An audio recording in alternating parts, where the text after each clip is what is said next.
meus irmãos, nós vamos adentrar para dentro desse estudo. E como eu disse para vocês, neste estudo eu vou estar mostrando para vocês que o arrebatamento dos vencedores, ele não pode acontecer fora da primavera e da Páscoa. Ele vai acontecer na primavera e na Páscoa. Mas para isso eu vou estar usando esse quadro aqui, para mostrar para os irmãos com mais detalhes o arrebatamento dos vencedores e daqueles que não se tornarem vencedores. Por quê? Porque, como eu disse, existe 2 arrebatamentos para acontecer. E eu vou estar fazendo isso de uma forma diferente. Eu vou estar falando mais sobre essa questão de colheita. Por quê? Porque o Eterno, ele nos compara com uma colheita, ele nos compara com uma lavoura que vai ser colhida. A intenção do Eterno, meus irmãos, sempre foi a de fazer 3 colheitas na sua lavoura.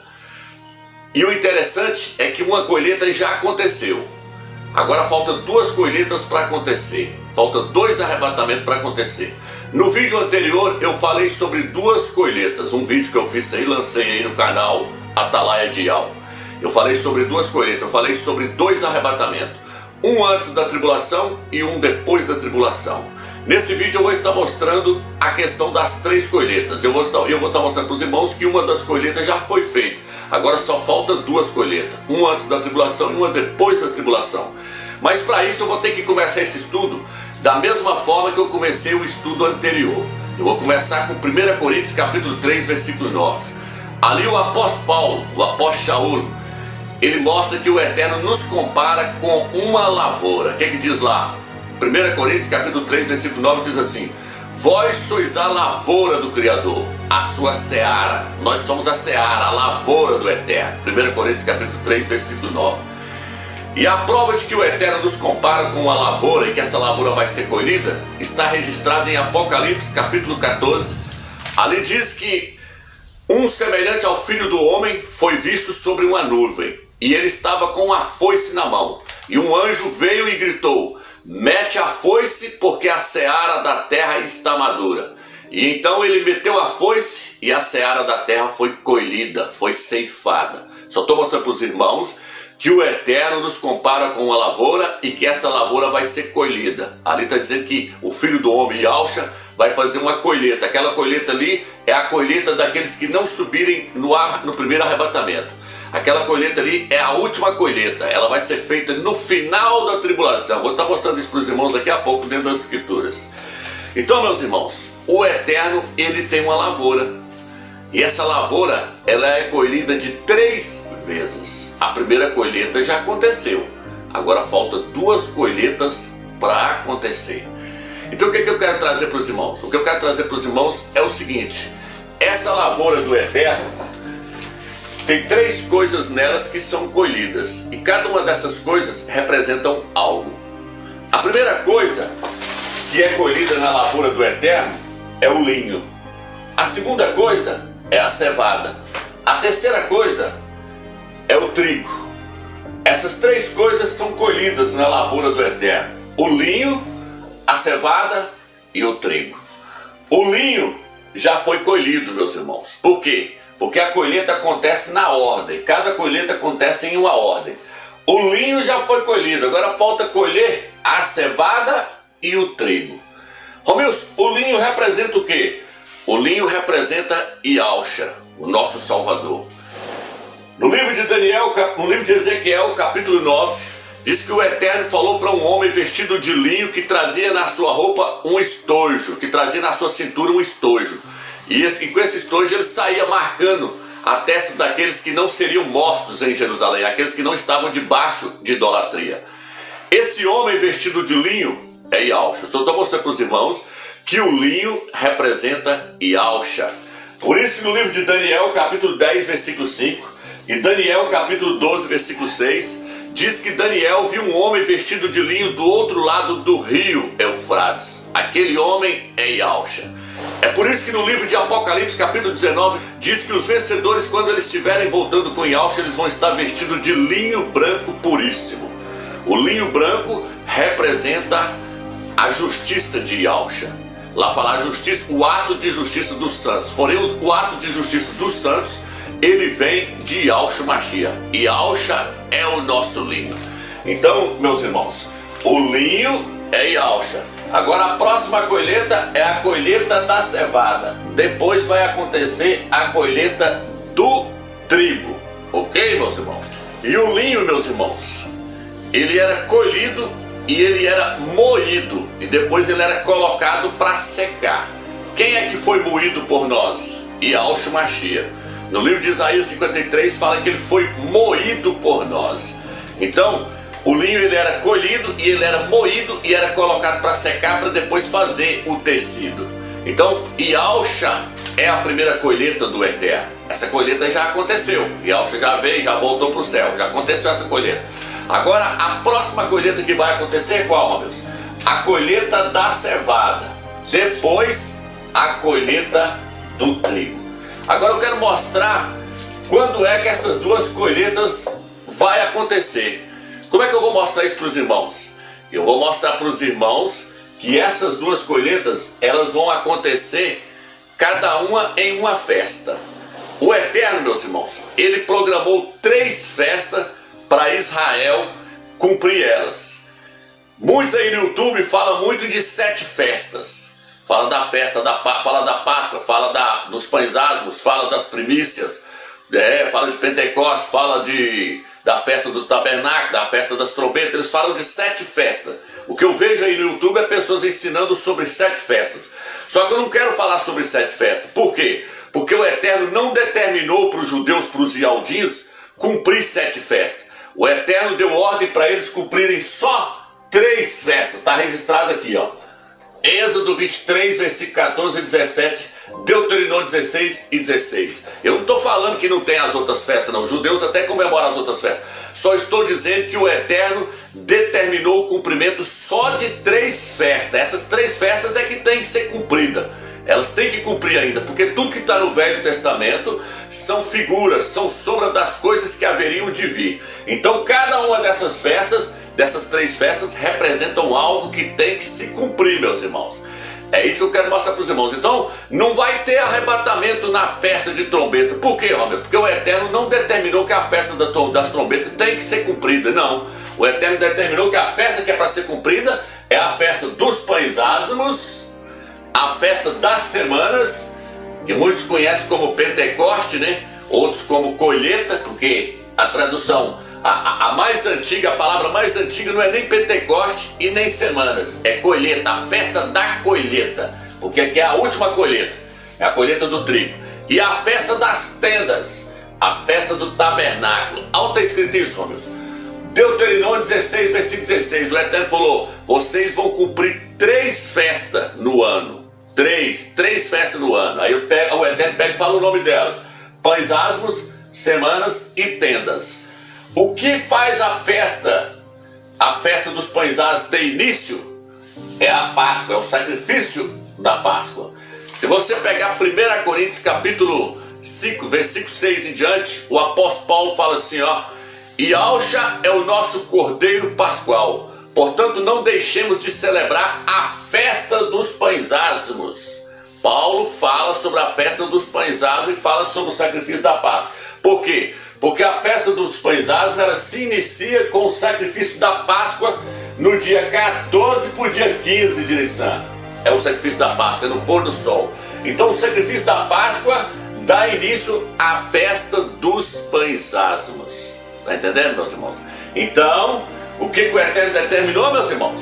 3 festas: pães asmos, semanas, que é a festa da colheita, e a festa das tendas, dos tabernáculos. Isso está aqui, ó, Êxodo 23, versículo 14 e 15, e Deuteronômio 16, 16, leia lá que vocês vão ver que o Eterno determinou só 3 festas.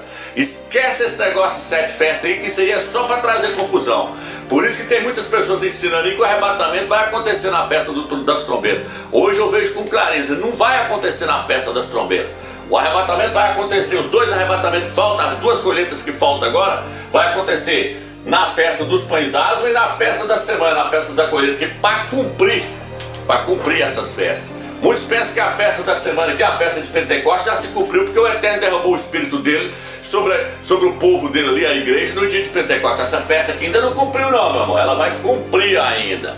Ela vai cumprir com a colheita do trigo. E essa festa aqui vai cumprir com a colheita de quê, Romeu? Com a colheita da cevada. Quero explicar isso para vocês agora, para vocês entenderem.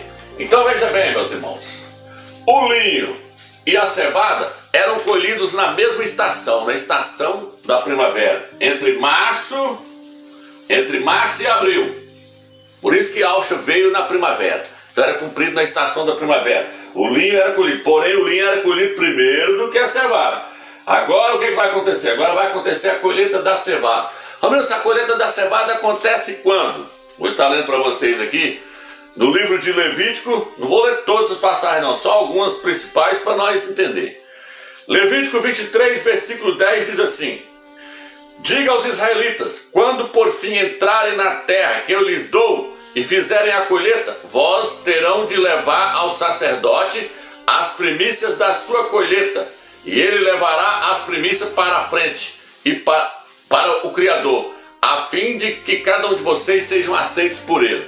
Então aqui está falando assim, quando vocês entrarem na terra da promessa, vocês vão fazer a colheita. A colheita, qual colheita, Romilson? A colheita da cevada. Por quê, Romilson? Porque eles entraram na primavera. Eles entraram em Jerusalém, em Alxalã, lá na terra de Jericó. Para ser mais preciso, lá na terra de Jericó, eles entraram no dia 15. Onde está registrado isso, Romilson? Está registrado em Josué, capítulo 5, versículo 10. Os israelitas permaneceram acampados em Gigal. E no dia 14 do mês, ao anoitecer, celebraram a Páscoa na fronteira de Jericó. E no dia seguinte à Páscoa, nesse mesmo dia, comeram dos produtos da terra. Então no dia 15, eles entraram para dentro da terra de Canaã. E aí eles fizeram o que lá, Romilson? Eles fizeram a ceifa, eles fizeram a colheita da cevada. E aí levaram a cevada lá no templo para poder ser apresentada ao Eterno. Ali era o início da colheita deles. E aí eles levaram como primícias e apresentou para o Eterno lá no templo. Eles escolheram o que então? Eles escolheram a cevada. Está aqui. Para vocês entenderem que o linho e a cevada é colhida junto, basta vocês lerem Êxodo 12, versículo 18. O que está escrito lá, Romilson? Eu vou estar lendo para os irmãos entenderem. Aliás, meus irmãos, perdão aí. É Êxodo 9.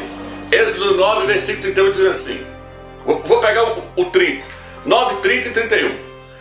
Mas quanto ao Senhor e aos seus servos, já sei que nem mesmo assim temerão a Ial. O linho e a cevada foram destruídos, porque a cevada estava com espiga e o linho estava em flor. Mas o trigo, a espeita não foram destruídos, porque eram safras tardias. O que eu quero trazer para vocês? A ênfase aqui é o versículo 31. O linho e a cevada foram destruídos. O linho e a cevada foram destruídos, porque a cevada estava com espiga e o linho estava em flor. Mas o trigo não foi destruído, porque a safra era tardia. Só estou mostrando para os irmãos que quando o Eterno derramou a ira lá no Egito, que ele mandou granizo, ali o linho e a cevada foi destruído. Por quê? Porque o linho e a cevada é colhido na época da Páscoa, é colhido na primavera. Por isso que o linho e a cevada foi destruído. O linho e a cevada é colhido entre março e abril, no mês de Nissan. Só estou mostrando que a cevada e o linho são colhidos na mesma estação. Agora, por que o trigo não foi destruído, Romilson? Porque era uma plantação que era colhida mais tarde. Então estou mostrando para os irmãos que esses dois aqui, a cevada e o linho, é colhido na mesma estação, na estação da primavera, na Páscoa. Já o trigo não, o trigo é colhido mais tarde. O trigo é colhido quando, Romilson? O trigo é colhido na festa da semana. O trigo é colhido na festa da colheita. Já aqui a Páscoa é colhida quando, Romilson? A Páscoa é colhida na festa dos pães asmos. Quando é que começa a colheita da cevada, Romilson? A colheita da cevada, ela começa no dia 15 de Nissan. O dia 15 de Nissan é quando começa a festa dos pães asmos. Então, a colheita da cevada, meus irmãos, ela tem início no dia 15 de Nissan. Ela tem início no dia que começa a festa dos pães asmos. Por exemplo, meus irmãos, Ruth, no livro de Ruth, no capítulo 1 ali, se vocês lerem, vocês vão ver que Ruth chegou na primavera, no início da colheita da cevada. Ela chegou lá em Israel, Ruth. Ruth é o símbolo da igreja gentílica. É tanto que lá fala que Ruth era uma mulher estrangeira. Eu estou trazendo para os irmãos quando é que a cevada é colhida. Ruth chegou lá no início da colheita da cevada. Livro de Ruth, capítulo 1. Leia lá que você vai ver que Ruth chegou no início da colheita da cevada. Só estou mostrando que a cevada, ela é colhida na primavera, na Páscoa. Então o que é que eu quero trazer para os irmãos com isso? O que eu quero trazer para os irmãos agora é o seguinte: não vai haver arrebatamento, não vai haver colheita dos vencedores, a colheita dos vencedores não vai acontecer na festa das trombetas. A colheita dos vencedores não vai acontecer na festa do tabernáculo. Não, a colheita dos vencedores, o arrebatamento dos vencedores vai acontecer na festa dos pães asmos, para cumprir a festa dos pães asmos. O cumprimento da festa dos pães asmos é o arrebatamento da cevada, é a colheita da cevada. Oh, meus, quando é que a cevada é colhida? Nós lemos aqui agora em Levítico, capítulo 23, versículo 10. A cevada é colhida, começa a ser colhida no dia 15 de Nissan. O que está escrito lá? Quando vocês entrarem na terra e fazerem a colheita. Qual colheita? A colheita da cevada, vocês vão levar as primícias perante o Eterno. Então ali começou-se a colheita da cevada. A cevada é quem, Romeu? A cevada é os 144 mil do Apocalipse 14. A cevada é o filho varão. Então a cevada que foi colhida e foi apresentada ali como primícias ao Eterno, ela começou a ser colhida no dia 15 de Nissan. Por quê? Porque a festa dos pães asmos inicia-se no dia 15 de Nissan. Ela inicia-se com o sacrifício do Cordeiro Pascual. Então, para cumprir a festa dos pães asmos, tem que acontecer a colheita da cevada, tem que acontecer o arrebatamento do filho varão. Vou provar para vocês agora. Apocalipse capítulo 14. Olha o que está escrito aqui. Então vi o Cordeiro em pé sobre o monte Sião e correu os 144 mil, que tem o nome dele e o nome de seu pai escrito na testa. Aí, ó, esse aqui é o filho varão. Esse aqui é os 144 mil, os vencedores que foram resgatados de toda a terra. Não tem nada a ver com os 144 mil da tribo de Israel, viu, meus irmãos? Isso aqui são crentes que se tornaram vencedores em toda a terra, foram resgatados de toda a terra. Eles conhecem o nome do pai e o nome do filho. Agora vem, ouvi um som vindo do céu como o som de muitas águas e como o som de um forte trovão. O som que eu ouvi era como de cantores tocando as suas harpas ao cantar. Quem está tocando isso aqui, essas harpas aqui, é Yahusha. A voz de Yahusha é como a voz de muitas pessoas cantando junto. A voz de Yahusha é como a voz de muitos arpistas tocando as suas harpas junto. Por que a voz dele está no plural? Porque ele está ensinando para os 24 anciões, ele está ensinando para os 144 mil, que é o mesmo grupo.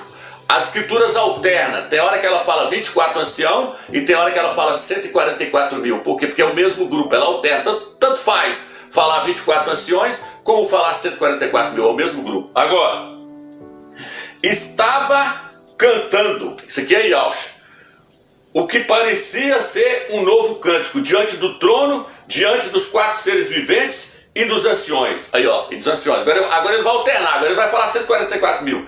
Ninguém podia aprender esse cântico, exceto os 144 mil que foi resgatado da terra. Quem que aprendia o cântico, meus? Os 144 mil. Só que lá no capítulo 5 fala que quem aprendeu o cântico foi os 24 anciões, mostrando que é o mesmo grupo. Mas o que eu quero pegar no texto aqui não é isso, irmãos. É o versículo 4 agora. Isso aqui é assunto para outro vídeo. Esses são os que não se contaminaram com mulheres. Eles não se contaminaram com mulheres. Ó, meus, o que é isso? Já falei isso em vários vídeos. Mulheres são igrejas, são denominações. Por que ele não se contaminou com mulheres? Porque as mulheres, elas fermentam o evangelho do Mashiach, elas corrompem com falsa doutrina. O que está escrito lá no livro de Lucas? O reino dos céus é semelhante a 3 medidas de fermento que uma mulher tomou e misturou no meio da farinha, o evangelho, até que tudo ficasse fermentado. Então essas mulheres aqui, essas igrejas evangélicas, essas denominações, elas fermentam o evangelho. Elas fermentam com idolatrias, com falsa doutrina. Então está dizendo aqui que os 144 mil não se contaminou com elas. Olha o que acontece aqui agora aqui, ó. Não aceitou essas falsas doutrinas. Ó, não se contaminou com mulheres, de fato são virgens, é a igreja virgem apresentada por Cordeiro, que o apóstolo Paulo falou assim: eu quero vos apresentar como uma virgem pura, a um só esposo, Yahusha Mashiach. Quem é essa virgem pura que Paulo falou que queria apresentar para ele para o casamento? Os vencedores, os 144 mil. Agora, ó, Olha o que o texto diz. Esses são os que estão seguindo o Cordeiro, para onde quer que ele vá. Estes são os que estão seguindo o Cordeiro, para onde quer que ele vá. Foram comparados dentre os homens como primícias para o Criador e para o Cordeiro. Foram comprados como primícia. A cevada, Levítico capítulo 23, versículo 10 e 11, diz que a cevada foi apresentada ali como primícia. E é interessante que a cevada e alcha, o linho, são chamados de primícias. Os dois são chamados de primícias. Por quê? Porque os dois são colhidos antes do trigo. Se você ler 1 Coríntios capítulo 15, versículo 20, diz que alcha é a primícia dos que dormem. No versículo 23, fala da ressurreição, como é que ela vai acontecer. Fala, e alcha, vírgula, as primícias, vírgula, depois os que são de alcha na sua volta. Porque vai haver agora 2 colheitas, vai haver 2 arrebatamentos e 2 ressurreições. Vai acontecer 2 colheitas e 2 ressurreições. A primeira ressurreição, ela acontece junto com a primeira colheita, que é a colheita da cevada. A segunda ressurreição, ela acontece junto com a colheita do trigo, junto com o arrebatamento que vai acontecer no final da tribulação. Não vou entrar nesse detalhe aqui para não trazer confusão para os irmãos, porque a meta aqui é mostrar a próxima colheita, quando ela vai acontecer. Quando é que vai acontecer a próxima colheita? A próxima colheita vai acontecer, ela tem início no dia 15 de Nissan. Por quê? Porque o Eterno falou, quando vocês entrarem na terra, eles entrou no dia 15 de Nissan, e fizerem a ceifa, fizerem a colheita. Qual colheita? A colheita da cevada. Então quando é que eles entrou? Eles entrou no primeiro dia da festa dos pães asmos, dia 15 de Nissan. Então não tem arrebatamento fora do dia 15 de Nissan, fora da Páscoa e fora da primavera não, meus irmãos. Vocês lembram agora quando eu trouxe aquele estudo todo mostrando a revelação do Eterno no ano passado, falando, ó, Israel é uma tipologia da igreja do Mashiach que está no Velho Testamento. É tanto que Israel é chamado de congregação. Fala que a congregação se reuniu. Se você pegar essa Bíblia aqui e umas outras aí, vai estar escrito que lá no livro de 1 Coríntios fala assim, lá na outra está assim, a igreja que está em Corinto. Nessa aqui não, nessa aqui está a congregação que está na cidade de Corinto. Porque a palavra correta não é nem igreja, é congregação. Só estou mostrando que o Israel do Velho Testamento é uma tipologia da igreja de Yahshua do Novo Testamento. Então lá no Velho Testamento o que aconteceu? Israel, a congregação do Eterno lá no Velho Testamento, foram libertos do Egito no dia 15 de Nissan. Está registrado no livro de Números capítulo 33. Fala que eles saíram no dia 15 de Nissan. E eles entraram na terra do descanso, na terra lá de Canaã, no dia do descanso, no dia 15 de Nissan. Está registrado em Josué capítulo 5, versículo 10 em diante. Eles entraram no dia 15. Então eles saíram no dia 15 e entrou no dia 15. Como Israel é uma tipologia da igreja do Mashiach, como tudo que está no Velho Testamento são sombra das coisas que há de vir, isso está registrado no livro de Colossenses, são sombra das coisas que há de vir, nós temos que apegar isso para nós. Israel era a congregação do Eterno no Velho Testamento, uma figura, um tipo da igreja do Mashiach. Faraó era um tipo de Satanás, representava Satanás. O Egito representava o mundo. Moisés representava Yahshua, o nosso líder. É tanto que lá fala assim, eles saíram do Egito, foram batizados, foram emergidos em Moisés. Olha aí, ó, comparando Moisés com Yahshua. Por quê? Porque no livro de Gálatas, capítulo 3, versículo 27, diz que nós fomos batizados, fomos emergidos em Yahshua. Fomos emergidos em Yahshua. A tipologia é tão tremenda que quando Moisés morre, aí vem outra pessoa para simbolizar Yahshua, para tipificar Yahshua. Qual é a pessoa que veio agora? Josué. Josué é que passou a liderar o povo. Quem é que introduziu o povo na terra de Canaã? Josué. Quem é que vai introduzir os filhos do Eterno lá na glória? Yahshua, o Mashiach. É tanto que o nome Josué no Velho Testamento está errado. O nome não é Josué, na nossa Bíblia está errado. O nome original é Yahshua. É o mesmo nome do Salvador. E ele tipificava Yahshua perfeitamente, porque não mostra nenhum defeito dele. Ele foi um homem que combateu os gigantes, passou por cima dos gigantes e introduziu aquele povo na terra do descanso, na terra da promessa. Yahshua é o nosso Salvador, é o nosso general, é o nosso líder. É ele que vai na frente, passando por cima de todos os gigantes e os inimigos, para introduzir a cevada, para introduzir os vencedores, para introduzir o filho varão lá na terra de Canaã, lá na glória, onde está o Eterno. Por quê? Porque quando Josué entrou lá na terra do descanso, lá na terra de Canaã, ele topou com Yahshua lá dentro, E Yahshua virou para ele e falou assim: tira a sandália dos pés, porque o lugar que você está é terra santa. Quando nós chegarmos lá em cima, é isso que Yahshua vai dizer para nós: vocês chegaram num lugar que é um lugar santo, é o lugar onde está o Todo-Poderoso, Yahweh dos Exércitos. Eu só estou mostrando para vocês então que, para haver o cumprimento dessa festa dos pães asmos, ela só vai ser cumprida no dia que a cevada for colhida, no dia que o filho varão for colhido. Senão não existe o cumprimento, não vai existir. Deixa eu pegar o pincel aqui. Não vai existir o cumprimento dessa festa aqui, ó. O cumprimento dessa festa é o que então, Romilson? É o arrebatamento, é a colheita da cevada. E quando é que ela é colhida? Dia 15 de Nissan. Tá entendendo agora porque toda a prefiguração de Israel saindo no dia 15 de Nissan, entrando no dia 15? Se eu aceito que Israel é a congregação do Eterno Velho Testamento e que Israel representava a igreja, se eu aceito isso, que todo pastor prega isso também, se eu aceito que Faraó é uma tipologia de Satanás, se eu aceito que Moisés era uma tipologia do Mashiach, eu tenho que aceitar também que eles saíram no dia 15 e vai entrar no dia 15. Eles foram arrancados com mão forte. A palavra arrebatamento significa arrancar com força. Então, se eu aceito todas essas questões aí, Faraó representando Satanás, Moisés representando o Mashiach, se eu aceito todas essas questões, Israel representando a igreja, eu tenho que aceitar que eles saíram no dia 15 e entrou no dia 15, que o nosso arrebatamento tem que ser no dia 15 também. E tem que ser na Páscoa, na primavera. Entendeu, meus irmãos? Eu tenho que aceitar o resto da profecia. Porque tudo que está lá são figuras e são sombras das coisas que há de vir, que há de acontecer. No Novo Testamento vai se tornar realidade. Tá entendendo? Agora eu quero passar para aqui, ó. Agora eu quero passar para cá. E aqui eu creio que os irmãos entenderam perfeitamente. Aí, meus irmãos, veja bem agora. Veja bem agora. Essa festa aqui, ela tem que se cumprir. Como é que a festa da semana da colheita, que chama de Pentecostes, vai cumprir, Romeu? Com o arrebatamento, com a colheita do trigo.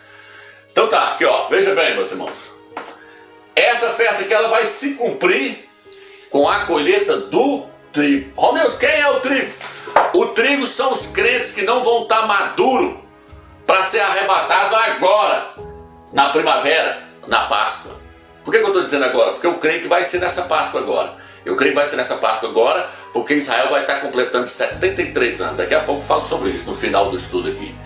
Então veja bem, meus irmãos. O trigo são os crentes que não vai subir no primeiro arrebatamento.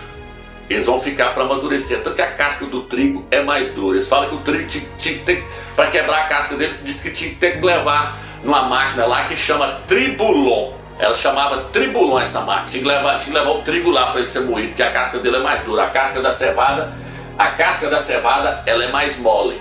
A casca da cevada é mais mole. Então a cevada representa a igreja de Filadélfia, a igreja fiel. O trigo representa a igreja de Laodiceia, representa essas denominações. O trigo é mais duro. E o trigo tinha que ser levado numa máquina chamada tribulon, para depois ele ser moído. O que acontece? O trigo ele vai ser moído na tribulação, ele vai passar pela tribulação. Por quê, Robinson? Porque a cevada amadurece primeiro que o trigo. Por isso que o trigo é colhido mais tarde. O trigo era colhido 50 dias depois do dia 16 de Nissan. Passava-se a contar. Onde está isso, meus? Levítico capítulo 23, versículo 10. O versículo 15 vai falar que a festa da semana ela começava a ser contada do dia 16 para frente. A festa dos pães asmos, ela começava no dia 15 e ia até o dia 21. A festa da semana, a festa da colheita, começava no dia 16.